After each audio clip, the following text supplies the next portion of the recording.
So today we are diving deep into a book that's, wow, almost 100 years old, but feels incredibly current. Aldous Huxley's Brave New World. It keeps coming up, doesn't it? It really does. And thanks to you, we've got a great mix of material, summaries, analyses, a really interesting Reddit thread with modern takes. Yeah, I saw that. And an article on its relevance today, a book review, even a scholarly piece connecting it to CRISPR debates. So a real range. Literary analysis, social commentary, right up to bioethics. It shows just how many different ways people are still connecting with this book. Okay, so our mission for this deep dive. Let's figure out why.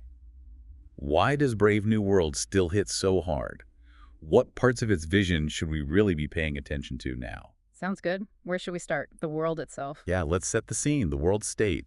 What's the setup? Okay, so imagine a society that looks perfect on the surface, clean, orderly, happy, but it's all built on intense control. The book throws you right in at the central London hatchery and conditioning center. Right, no natural births anymore. It's all artificial reproduction. Test tubes. Exactly. Humans are basically manufactured, Right. and not just manufactured, but sorted into this rigid caste system. Alphas at the top, epsilons at the bottom. Now, how do they create those casts? It happens right in the bottle, Yeah. right? Pretty much. While the fetuses are developing, they control everything. Oxygen levels, chemical treatments. It all predetermines intelligence and physical abilities. Tailor-made for their future jobs. Precisely. And for the lower castes, like deltas and epsilons, they use something called the Buchanovsky process. Ah, yeah, that's the one that creates identical twins. Lots of them. Loads of them, from a single egg, up to 96, I think. It's all about mass production and uniformity for those less complex roles. Efficiency is king. So people are literally designed for their place in society. But the control doesn't stop there, does it? There's the conditioning. Oh, the conditioning is relentless. Starts in infancy. They use behavioral conditioning, like Pavlov's dogs, but also hypnopedia. Sleep teaching, whispering slogans and values into their ears while they sleep. Yeah, they drill societal norms right into the subconscious. Remember that scene with the babies and the flowers and books? Ugh, yeah. They condition them to hate nature and knowledge by associating them with loud noises and electric shocks. Aversion therapy. Exactly. It makes sure the lower caste won't get any dangerous ideas or question their lot in life. It's thorough. Talk about social engineering from cradle to grave. And it's all summed up in their motto, right?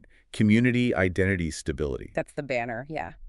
But each word has a sort of hidden meaning. Community means the group over the individual, always.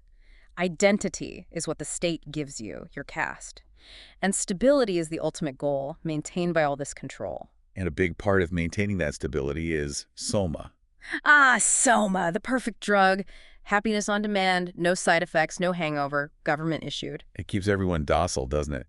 Any hint of unhappiness, any stress, just to take a soma holiday. It's the ultimate escape valve. Prevents discontent, stops people from thinking too deeply or feeling too strongly. A major tool for social control, really. It kind of numbs them. And they're fun, their entertainment. It's all pretty superficial too, right? Very much so. They encourage casual sex, even among kids' erotic play. And for adults, there are the feelies. Oh, the feelies, like movies, but you feel everything. Sensory overload. Exactly. All sensation, no substance. It's designed for immediate gratification, distraction. Nothing that requires deep thought or complex emotion. Meaningful art is basically gone. It's like anything that might make you feel something real or think critically is just discouraged or engineered out. Actively suppressed, yeah. There's a real cultivated shallowness. And how did this world even come about? Did they explain the history? Yeah, one of the world controllers, Mustafa Mond, he explains it later. He says the world state came after a period of terrible global war and economic collapse, the 9 Years' War. So this extreme control is presented as the solution, the price of peace and stability. That's the justification. Stability above all else, because the alternative was chaos. Okay, so this controlled, stable, engineered society. Let's dig into the themes bubbling underneath. Technology as a tool for control seems huge. Absolutely central. Huxley shows how science, genetic engineering, conditioning, pharmacology with soma isn't just progress, it's the means of control. It raises massive ethical questions about manipulating human nature itself, all for the sake of order. And you see the cracks in the system through certain characters, the ones who don't quite fit, like Bernard Marx. Right, Bernard. He's an alpha, but he's physically smaller than usual, feels like an outsider. He questions things, at least initially. He shows that tension between the individual and the conforming society. Then there's Helmholtz Watson. He is a perfect alpha, but he's bored, right? Feels unfulfilled. Yeah, Helmholtz is intelligent, capable, but he senses something is missing. The world lacks depth, lacks meaning for him. He wants something more than slogans and feelies. And then the ultimate outsider, John, the savage. John, yeah, raised outside the world state on a reservation reading Shakespeare, he brings this completely different value system crashing into their world. And he really highlights that core conflict, happiness versus freedom. Exactly. The world state offers manufactured happiness, contentment, safety, but it costs them freedom, choice, creativity, deep emotions, even pain. John argues for the right to be unhappy. Which sounds crazy to them. Completely alien. Why would anyone choose unhappiness? But for John, and maybe for Huxley, that capacity for pain is inseparable from true humanity, from art, from love, from meaning. The book also seems really critical of consumerism. That whole ending is better than mending idea. Oh yeah, it's baked into the economy.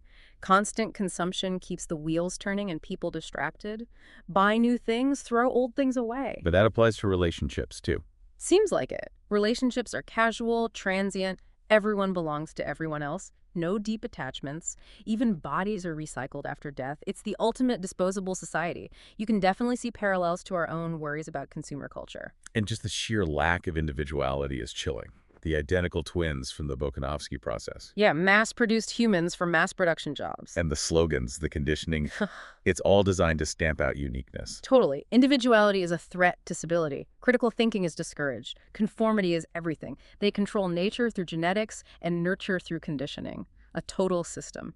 And part of that control means erasing the past, right? History, art, literature. Absolutely. History is bunk, as Ford supposedly said. Old things like Shakespeare are dangerous because they contain complex emotions, challenging ideas. They could destabilize people. So they cultivate this ignorance of the past. Leading to a very shallow present. No depth, no context, no real understanding of human experience beyond the immediate engineered reality. Which brings us back to that fundamental question. What does it even mean to be human in this world? That's the haunting core of it, isn't it? If you engineer out struggle, deep love, grief, art, critical thought, what's left? The citizens seem content, maybe, but it's a thin, superficial contentment. John the Savage, with all his turmoil and passion, represents everything they've lost or thrown away. It makes you question what's essential about being human. Huxley uses some really powerful symbols to drive these ideas home. We've mentioned some already. Soma is huge. It symbolizes artificial happiness, escapism, control, the loss of authenticity. That slogan, "A gram is better than a dam." It just perfectly captures their attitude.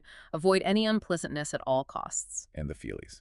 More than just entertainment. Definitely symbolic. Represents sensory overload, superficiality, distraction, the death of imagination. You're just passively receiving sensations, not engaging your mind or emotions. Even Henry Ford and the Model T become symbols. Yeah, Ford is like their god. The Model T represents mass production, conformity, the worship of technology, consumerism.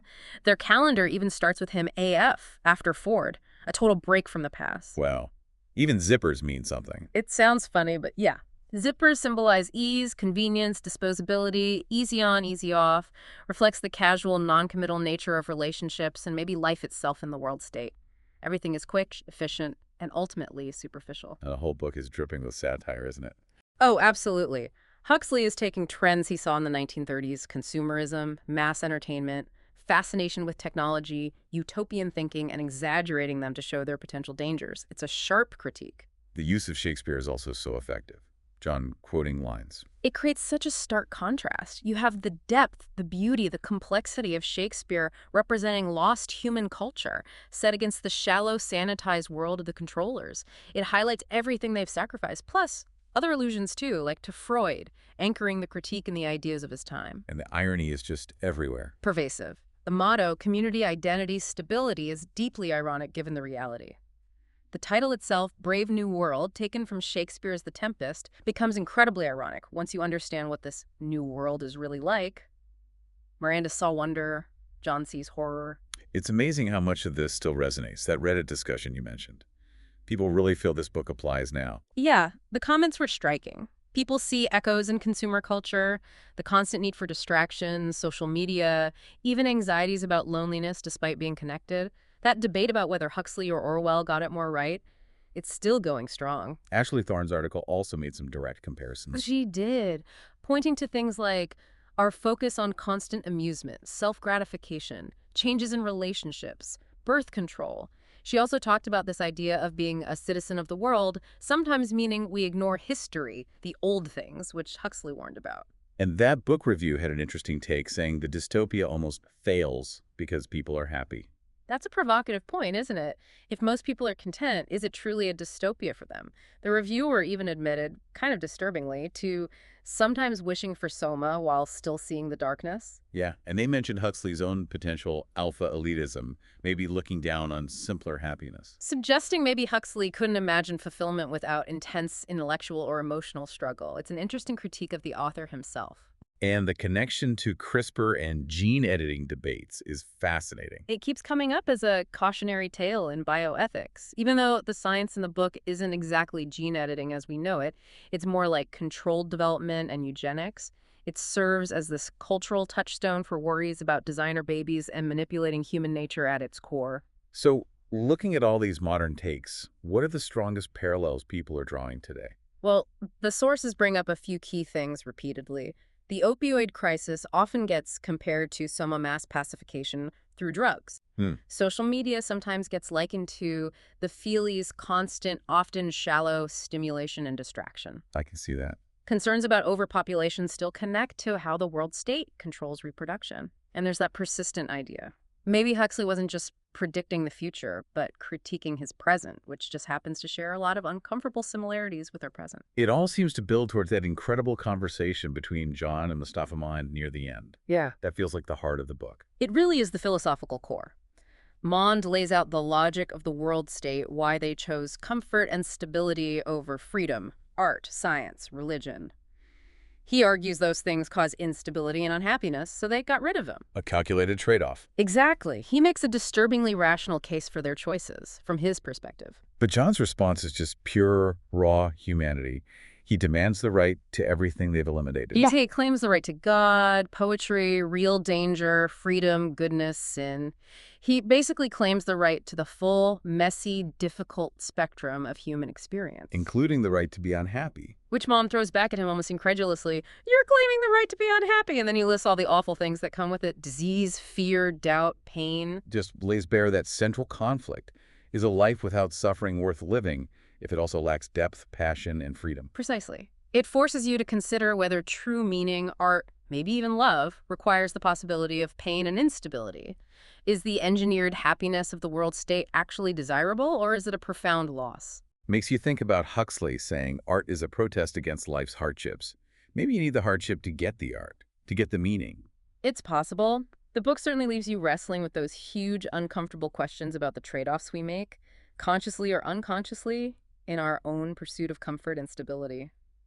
So, wrapping up this deep dive on Brave New World, what's the main thing we should take away? I think it's that fundamental tension. The trade-off between stability and freedom, between easy, manufactured happiness and the difficult, messy, but maybe more authentic human experience. Huxley's nearly century-old vision is still so powerful because it forces us to examine our own society's values and direction. The debate it sparks is far from over. Which leads perfectly into our final thought for you, the listener. As we chase comfort, convenience, constant entertainment, constant connection. What parts of being human might we be accidentally giving up? Is that right to be unhappy that John claimed actually essential for a meaningful life? Something to chew on. Think about your own relationship with technology, with what you consume, with how you pursue happiness. How does it stack up against the warnings, the provocations of Brave New World?